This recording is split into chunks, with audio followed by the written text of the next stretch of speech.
Ramayampet municipal పట్టణంలో మహాత్మా జ్యోతిరావు పూలే 200వ జయంతి వేడుకలు అత్యంత ఘనంగా నిర్వహించారు. ఈ కార్యక్రమానికి ముఖ్యఅతిథిగా మున్సిపల్ చైర్పర్సన్ గజవాడ లావణ్య నాగరాజు హాజరయ్యారు. మహాత్మా జ్యోతిరావు పూలే విగ్రహాలకు పూలమాలలు వేసి ఘనంగా నివాళులర్పించారు. ఈ సందర్భంగా మున్సిపల్ చైర్మన్ లావణ్య నాగరాజు మాట్లాడుతూ పూలే ఆశయాలను ప్రతి ఒక్కరూ స్ఫూర్తిగా తీసుకోవాలని పిలుపునిచ్చారు. రాజకీయాలకు అతీతంగా అన్ని పార్టీ నేతలు ఏకతాటిపైకి వచ్చి ఈ వేడుకలు నిర్వహించడం ఆనందంగా ఉందని తెలిపారు. మెదక్ జిల్లా బీసీ సంఘం గౌరవ అధ్యక్షుడు Mettu Gangaram, municipal chairman Lavanya Nagaraju Gupta, vice chairman Navaneetha Ganesh, municipal కౌన్సిలర్లు గజవాడ నాగరాజు, బైరం స్వప్నకుమార్, శ్యామల స్వామి, రంజిత్, సందీప్, మాజీ జడ్పీటీసీ సరాఫ్ యాదగిరి, పోచమ్మల అశ్విని శ్రీనివాస్, ప్రకాష్ యాదగిరి, చింతల స్వామి తదితరులు పాల్గొన్నారు.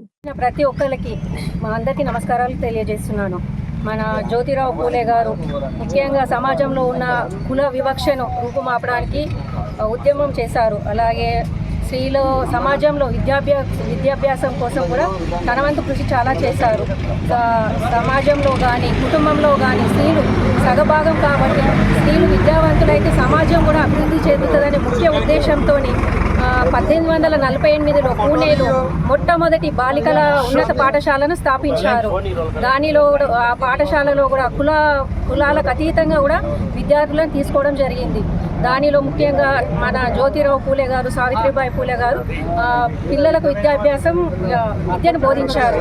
అలాగే బాల్య వివాహాల రద్దు కోసం కూడా పోరాడారు. బాల్య వివాహాల ద్వారా చిన్నతనంలోనే వివాహాలు జరిగిన పిల్లలకు వితంతులైన వారి కోసము మరియు అనాథ పిల్లల కోసం కూడా 1853లో సేవాసదనం ప్రారంభించారు. అలాగే 1873లో కూడా సత్య శోధ సమాజ్ సంస్థను ఏర్పాటు చేశారు. దానిలో కూడా కులాలకు అతీతంగా కూడా సభ్యులను తీసుకోవడం జరిగింది. ఆ సంస్థ ద్వారా కూడా కుల వివక్షను రూపుమాపడానికి కూడా తన వంతు ప్రయత్నం చేశారు.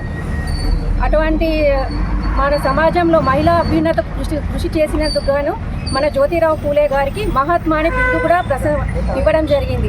అటువంటి మహనీయుడి ఉత్సవాలను మనం ముఖ్యంగా తెలంగాణలో, ఆంధ్రప్రదేశ్లో ఘనంగా నిర్వహించుకోవడం జరుగుతుంది.